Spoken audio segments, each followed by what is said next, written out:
Hey guys, welcome back to our channel. சொன்னீங்கன்னா வீடியோன்னு பார்த்தீங்கன்னா நம்ம சேனலில் ஏற்கனவே ஒரு வீடியோ போட்டிருந்தோம் வெஹிக்கிள் ஸ்கிராப்பேஜ் பாலிசி பற்றி.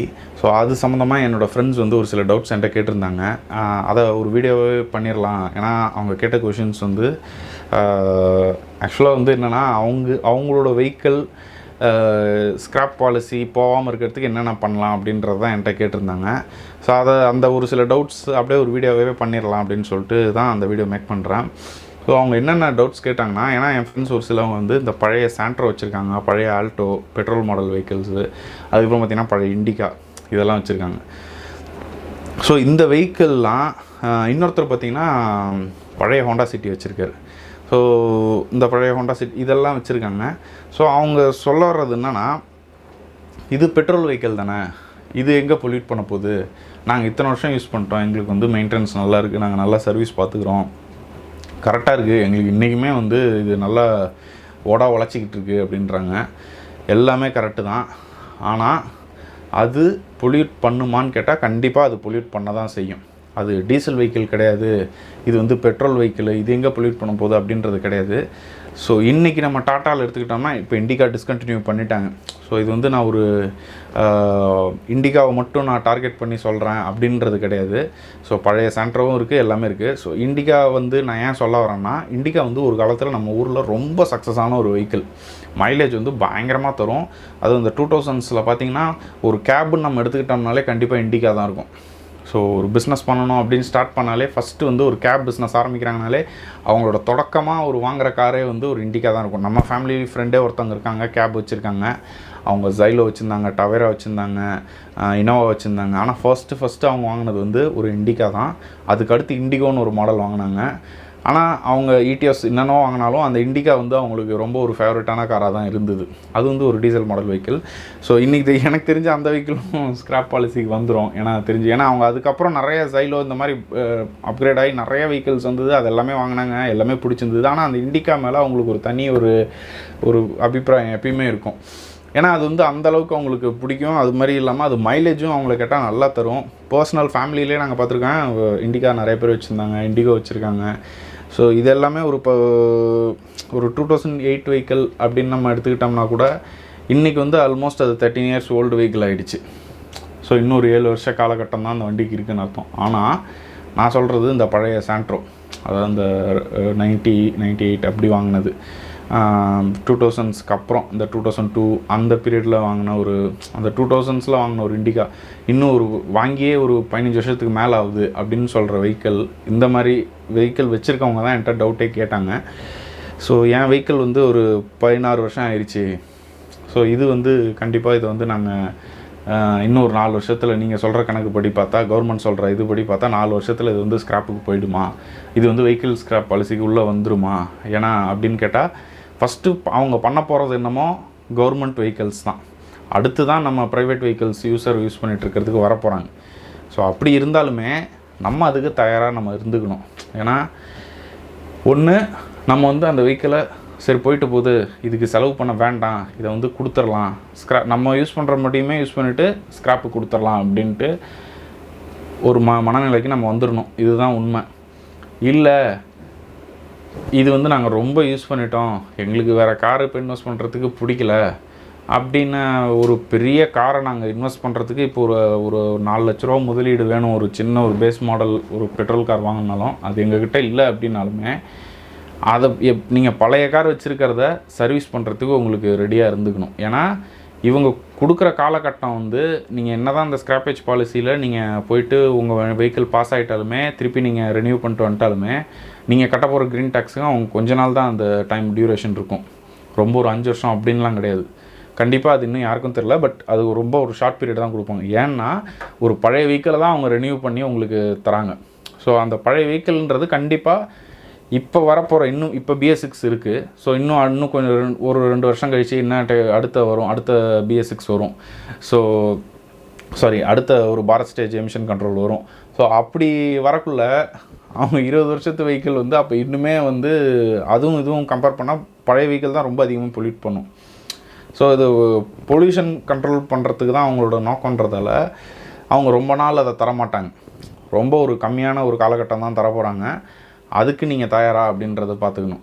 ஃபஸ்ட்டு இது ரெண்டையுமே நீங்கள் கண்டிப்பாக மனசில் வச்சுக்கணும்.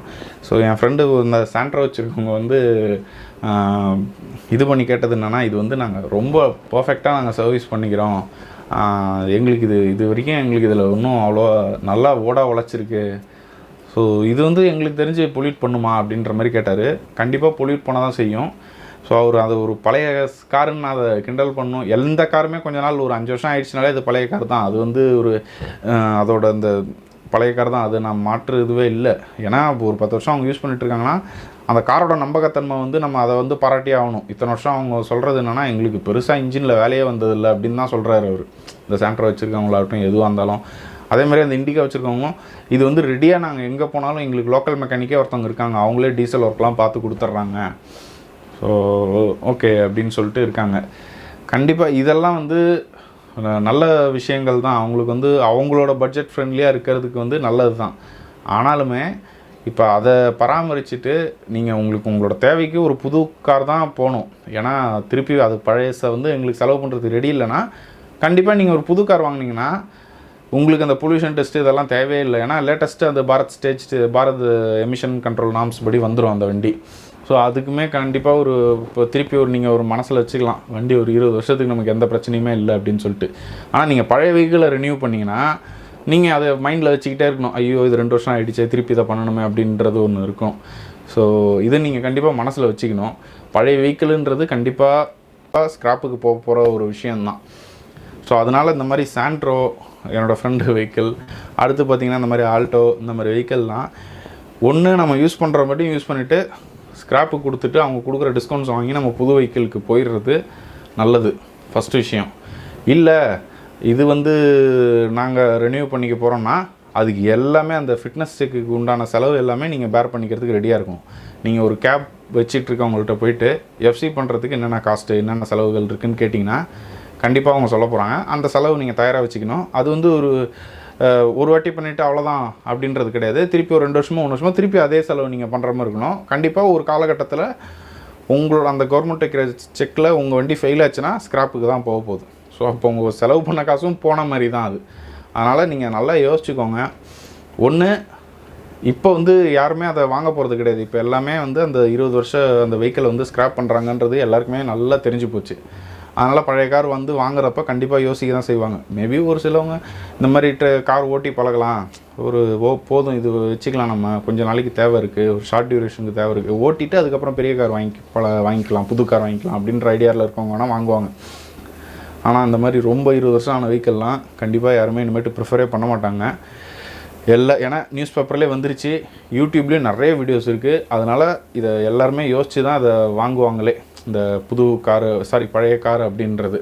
ஸோ இந்த மாதிரி 15 வருஷம் 17 வருஷம் இந்த மாதிரி வெஹிக்கிள்ஸ்லாம் ஒரு கொஞ்சம் யோசிச்சுக்கிறது நல்லது. இந்த பழைய டாடா சுமோ இந்த மாதிரி வெஹிக்கிள்லாம் நம்ம யூஸ் பண்ணுற முடியும், யூஸ் பண்ணிவிட்டு கொடுத்துடலாம். அதுவும் இந்த மாதிரி கேப் ரன் பண்ணுறவங்களாம் வச்சுருப்பாங்க நிறைய. இந்த மாதிரி பழைய இண்டிகா இருக்கும், மோர் தென் அதெல்லாம் 15 இயர்ஸ் ஓல்டுனா கண்டிப்பாக அதை ஸ்க்ராப் பண்ணுறதுக்கு தயார் தான். அதுக்கோட ஃபிட்னஸ் செக்லாம் இன்னும் வேறு லெவலில் இருக்கும். அதனால் எல்லாருமே அதை கொஞ்சம் தயவு செஞ்சு மைண்டில் வச்சுக்கோங்க. அதை எய்தர் வந்து நீங்கள் ஒன்று ஸ்க்ராப்பு கொடுக்கறதுக்கு உங்கள் மனநிலையை தயார் பண்ணிக்கணும், இல்லைனா அதை இப்போமே நீங்கள் ஏதாவது யாராவது ஒருத்தவங்க கேட்குறாங்க அப்படின்னா கொடுத்துட்டு புது வெஹிக்கிள் வாங்கிக்கிறதுக்கு நீங்கள் ரெடி ஆகிக்கிறது நல்லது. ஏன்னா புது வெஹிக்கிள் வாங்கிட்டால் நமக்கு ஆஸ் யூஷுவல் நமக்கு ஒரு 20 வருஷத்துக்கு நமக்கு பிரச்சனையே இல்லை. ஏன்னா லேட்டஸ்ட்டு வெஹிக்கிள்ன்றப்போ கண்டிப்பாக அதில் இருக்க இன்ஜின் டெக்னாலஜிலாம் லேட்டஸ்ட்டு படி தான் இருக்கும். உங்களோட எமிஷன் கண்ட்ரோல்லாம் ஒரு பழைய வெஹிக்கிள் இருக்காது. உங்களுக்கு டிஸ்கவுண்ட்ஸும் வரும். ஒரு வேளை நீங்கள் ஸ்க்ராப் கொடுக்குறீங்கன்னா உங்களுக்கு நல்ல டிஸ்கவுண்ட்ஸ் வரப்போகுது. அதுக்கேற்ற மாதிரி உங்கள் ஃபேமிலிக்கு என்ன தேவையோ அந்த மாடல் கார் வந்து நீங்கள் மார்க்கெட்டில் வாங்கிக்கிறது நல்லது. ஆனால் பழசுன்றது நான் ஒரு இதுவாக சொல்லலை. ஏன்னா சில பேர் ரொம்ப ஆசையாக வச்சுருப்பாங்க. என்னோடய ஃப்ரெண்டே அவர் ரொம்ப அந்த சாண்ட்ரோன்றது அவங்க ரொம்ப ஆசையாக, அது பழைய சாண்ட்ரோ, அதுவுமே ரொம்ப ஆசையாக வச்சுருந்தது தான் அந்த காரு.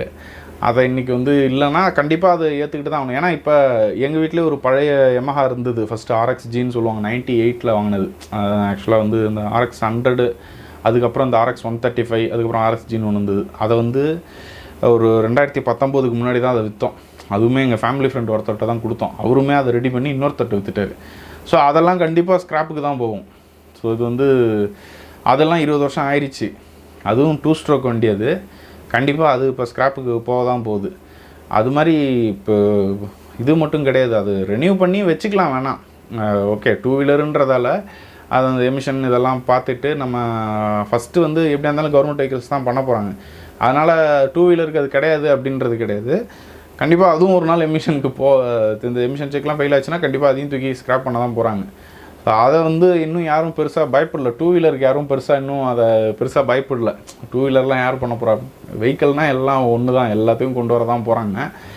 இப்போ நார்மலாக நீங்கள் ஒரு டூ வீலர் நீங்கள் ஒரு இண்டு சுசுகி வச்சுருக்கீங்கனாலே, பழைய காலத்து இண்டு சுசுகி வச்சுருக்கனாலே, இப்போ நீங்கள் ஒரு யூடியூப்பில் பார்த்தீங்கனாலே தெரியும் ஒரு ரீஸ்டோரேஷனுக்கு எவ்வளோ செலவாகுன்றது. குறைந்தபட்சம் ஒரு 40 ரூபா செலவாகும். இப்போ நீங்கள் ஒரு என்னோடய யமஹாவே எங்கள் ஃபேமிலி ஃப்ரெண்டுக்கிட்ட தான் கொடுத்தோம். அவரே கிட்டத்தட்ட அதுக்கு 50 ரூபா செலவு பண்ணார். ஏன்னா நாங்கள் கொடுக்குறப்ப அதில் வந்து வெறும் டயரு, இந்த மாதிரி சீட் கவர்ஸு, இந்த மாதிரி தான் பார்த்தது. ஆனால் அவங்க ஃபுல்லாக இன்ஜினே இறக்கி பயங்கரமாக வேலை பார்த்து நிறையா அதில் ஒரு சில இதெல்லாம் இருந்தது, லீக்ஸ்லாம் இருந்தது. அதெல்லாம் பர்ஃபெக்டாக ரெடி பண்ணி அவங்க அந்த வண்டி பார்க்குறதுக்கே ஆசையாக இருந்தது எங்களுக்கே. அந்த அளவுக்கு அந்த வண்டியை ரெடி பண்ணி வச்சுருந்தாங்க. அவங்க ஒரு 50 ரூபா செலவு பண்ணாங்க. ஸோ 50,000 செலவு பண்ணுறதுக்கு டூ வீலருக்கே அவங்க தயாராக இருந்தாங்க. ஓகே, இது வேணும் அப்படின்றதுக்காக அவங்க அதை ரெடி பண்ணி அவங்க கொஞ்ச நாள் யூஸ் பண்ணிட்டு அதுக்கப்புறம் திருப்பி அதை கொடுத்துட்டாங்க, வேறு யாருக்கோ கொடுத்துட்டாங்க. எங்கள்கிட்ட சொன்னாங்க இந்த மாதிரி நான் வண்டி விற்றுட்டேன் அப்படின்னு சொல்லி என்கிட்ட சொன்னாங்க. ஸோ எங்ககிட்டேருந்து அவங்க வாங்கக்குள்ளே ஒரு ஒரு ஒரு அமௌண்ட்டுக்கு வாங்கினாங்க. ஆனால் அதுக்கப்புறம் அவங்க வந்து அதில் 50,000 மேற்கொண்டு செலவு பண்ணி தான் அதை ரெடி பண்ணாங்க. ஸோ இது மாதிரி ரீஸ்டோரேஷன் அப்படின்றது பழைய வண்டிக்கு நீங்கள் எடுத்துகிட்டு போகிறீங்கன்னா அது வந்து ஒரு சர்வீஸ் கிடையாது. ரீஸ்டோரேஷன்ன்றது கண்டிப்பாக அதை எல்லாத்தையுமே கம்ப்ளீட்டாக பிரித்து நிறைய சின்ன சின்னது போயிருக்கிறது எல்லாமே அந்த பார்ட்ஸ் எல்லாம் அவங்க ப்ரொக்யூர் பண்ணி மாற்றக்குள்ளே கண்டிப்பாக அதோட காஸ்ட் வந்து இவ்வளோ தான் இருக்கும். அது செலவு இப்போ யோசிக்கலாம், ஐயோ 50,000 செலவு பண்ணி இப்போ ஒரு இண்டு சுசுகி வச்சுருப்பாங்க யாருன்னா, பக்கத்தில் இருக்க மெக்கானிக்கிட்டே பார்த்துப்பாங்க. அதுவுமே 2 ஸ்ட்ரோக் தான், ரொம்ப பெரிய வேலை வரப்போகிறது கிடையாது அதில். ஸோ அது வந்து நானே பக்கத்துலேயே பார்த்துக்கிறேன். இதுக்கு இல்லாமல் ஸ்க்ராப்பேஜ் பாலிசினா கண்டிப்பாக அதுக்கும் ஸ்க்ராப்பேஜ் பாலிசி தான் இருக்குது. ஆனால் நீங்கள் உங்கள் செக்கு பாஸ் ஆகணுன்னா நீங்கள் இந்த மாதிரி ஃபிட்னஸ் செக்லாம் பண்ணி உங்கள் இது எஃப்சி பண்ணிட்டு இது பண்ணிங்கன்னா, இப்போ இது ரெனியூ பண்ணிட்டீங்கன்னா உங்களது குறிப்பிட்டு இன்னும் ஒரு தள்ளி இருக்கும், கொஞ்ச நாள் தள்ளி இருக்கும். எனக்கு இந்த வண்டியை பெரிய மனம் இல்லை அப்படின்னா டூ வீலருக்கு வேணால் பண்ணலாம். ஆனால் டூ வீலருக்கே இப்போ நான் சொன்ன செலவு இருக்கும். ஒரு பழைய 2 ஸ்ட்ரோக் வண்டியை நீங்கள் ரீஸ்டோர் பண்ணுறீங்கன்னா, யாரும் தப்பாக நினச்சிக்கோன்னா நான் வந்து இவ்வளோ ஆகுமா அப்படின்றத நான் சொல்லலை. அது அந்தந்த வண்டியை பொறுத்து அதில் என்னென்ன டேமேஜ் இருக்குது அப்படின்றத பொறுத்து தான். ஏன்னா ஒரு சில வண்டியை நம்ம பார்த்தாலே தெரியும் கண்டிப்பாக அதில் ஒரு 20 ரூபா செலவு இருக்கும் அப்படின்றது. இப்போ என்னோடய எஃப்சியே எடுத்துக்கிட்டிங்கன்னா, இப்போ அதில் வந்து இப்போ நான் அது சர்வீஸ்ன்னு ப்ராப்பராக ஒரு வாட்டி எடுத்துகிட்டு போய் விடக்குள்ள அவங்க என்கிட்ட அந்த லோக்கலில் இருக்க மெக்கானிக் சொன்னது என்னென்னா, இதில் ஃப்ரண்ட்டில் இருக்க ஒரு சஸ்பென்ஷன் வந்து கொஞ்சம் இதாக இருக்குது. ஸோ இந்த டெலிஸ்கோப்பிக் இந்த 4K வந்து மாற்றுற மாதிரி வரும்னு நினைக்கிறேன். இது பெண்ட் எடுத்தாலும் வேலைக்கு ஆகுது. அதோட காஸ்ட் பார்த்திங்கன்னா ஒரு 6 ரூபா பக்கம் சொன்னார். ஸோ அது மாற்றணும். அது மாற்றிட்டு ஃபுல்லாக வந்து இந்த ஆயில் சீல்லாம் பிரிச்சுட்டு ஆயிலெலாம் ஃபுல்லாக அதில் ரீஃபில் பண்ணி சஸ்பென்ஷன் ரெண்டுமே ரெடி பண்ணி கொடுத்தா அதுக்கு தனியாக அந்த ஆயில் சீல் மாற்றுற அந்த ஒர்க்குக்கே ஒரு 1,500 ரூபா ஆகும். ஸோ அதுக்கு அடுத்து நம்ம மீதி வேலைலாம் இருக்குது வண்டியில். ஸோ இதுவே ஒரு ஜென்ரல் சர்வீஸுக்கே ஒரு 10 ரூபா பக்கம் உங்களுக்கு அதில் போயிருக்க பார்ட்ஸை பொறுத்து இருக்குது. ஆனால் அது வந்து 2012 மாடல். அதுக்கு நான் இப்படி செலவு பண்ணுறேன்னா ஓகே. ஏன்னா இப்போ புது வண்டி நம்ம போனால் 1 லட்ச ரூபா வரும். ஸோ அந்த 1 லட்ச ரூபாய்க்கு நான் 10,000 ரூபா செலவு பண்ணலாமான்னா சர்வீஸ்க்கு நான் 10,000 செலவு பண்ணிக்கலாம் இப்போ என்னுடைய வண்டிக்கு. அதுமாதிரி நீங்கள் ஒருத்தவங்க உங்கள் வண்டி வந்து எவ்வளோ ஓடி இருக்குது, என்ன செலவு அது பண்ணால் இது பண்ணலான்றது இது சர்வீஸு. ஆனால் நீங்கள் கம்ப்ளீட்டாக அந்த வண்டியை ஒரு எஃப்சிக்கு ரெடி பண்ணி அதை வந்து ரீஸ்டோர் பண்ணுறீங்க அப்படின்னா இவ்வளோ செலவாகும். அது வந்து நீங்கள் யூடியூப்பில் நிறைய பார்த்தாலே தெரியும். இந்த ரீஸ்டோரேஷன் பார்த்தீங்கனாலுமே இப்போ நிறைய டூ வீலர்ஸ்க்கு பண்ணியிருக்காங்க. அதுக்கு என்ன செலவுன்னு அவங்க போட்டிருக்காங்க. அந்த செலவுலாம் பண்ணுறதுக்கு நம்ம தயாரான்றது யோசிச்சுக்கணும். ஸோ டூ வீலர் வந்து மோஸ்ட்டாக சில பேர் இப்போ ரொம்ப அந்த மாதிரி எல்லாமே லேட்டஸ்ட்டு டூ வீலர்ஸ் தான் வச்சுருக்காங்க. பட் இது வந்து காரை தான் டூ வீலர் கூட செலவு பண்ணிவிடுவாங்க. சரி நம்ம வச்சுக்கலாம் அப்படின்ட்டு, புது வண்டி வாங்குறதுக்கு இதே வச்சுட்டு போயிடலாம் நம்ம தானே அப்படின்ட்டு. ஆனால் காருக்கு கண்டிப்பாக இதை விட அது அதிகப்படியான ஒரு செலவு தான் வரும். அதை எல்லாருமே மனசில் வச்சுக்கோங்க. ஸோ அதை ஒன்று ஸ்க்ராப்பு கொடுக்கணும், இல்லைனா நம்ம அதுக்கு தயாராகிக்கணும். ஏன்னா ஓகே நம்மளது வந்து ரெனியூவல் பண்ணிக்கலாம் அப்படின்னு தாட்டில் இருந்தாலுமே அது ஒரு குறிப்பிட்ட காலகட்டத்துக்கு தான் தரப்போகிறாங்க.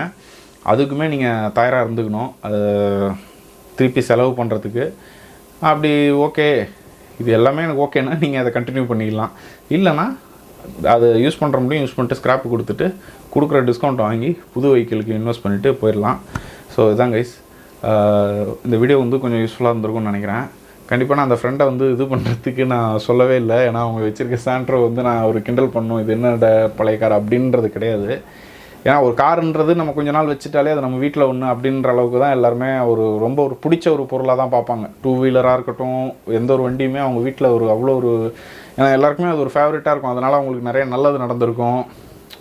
ஸோ ஒரு பையன் இப்போ நானே ஒரு பைக் வாங்கக்குள்ளே எனக்குமே அதில் அவ்வளோ பிடிச்சி பிரியப்பட்டு தான் அந்த பைக் அவ்வளோ என்ஜாய் பண்ணி நிறைய வாட்டி ஊருக்கு போனதே பைக்கில் தான். இப்போ சென்னையில் வேலையில் பார்த்துட்ருக்குள்ள ஊருக்கு போகிறதுனாலே பைக்கில் தான் போவேன். அவ்வளோ ஒரு மேரேஜ் ஆகிற வரைக்குமே அந்த மாதிரி தான் பண்ணிகிட்டு இருந்தேன், பைக்கில் தான் ஊருக்கு போவேன்.